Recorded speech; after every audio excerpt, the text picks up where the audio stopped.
Inday. I just want to say thank you sa lahat ng mga ginawa mo sa akin, ang iyong love and care. Kahit na sobrang layo natin sa isa't isa, magkaiba yung araw, magkaiba yung oras, but pinapakita mo sa akin ang iyong pagmamahal at talagang na-appreciate ko yung mga bagay-bagay na pinapakita mo sa akin. And also, I'm so excited na makita ka. Talagang ito na yung hinihintay natin.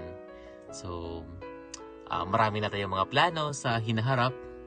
And I'm so excited for that one. And we are getting married soon. Talagang ito na. Ang tagal natin tong hinintay. And yeah, malapit na mangyari.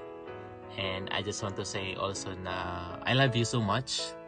Hindi ako magsawang araw-araw ko tong sasabihin sa'yo. Kahit na araw-araw ko itong pina-remind sa'yo. But talagang araw-araw ko din, araw-araw ko din tong sasabihin.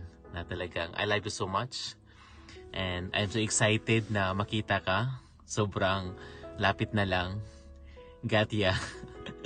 Alam kong kinikilig ka ngayon. But yeah, ako din. And also, ingat palagi. I'm always here to support you sa lahat ng mga plano mo. And also sa ating mga plano in the future. At talagang excited ako na makasama ka in the future na bilang mag-asawa. And yeah, ingat ka palagi. See you soon. See you soon. And yeah, again, I love you so much. And ingat ka palagi.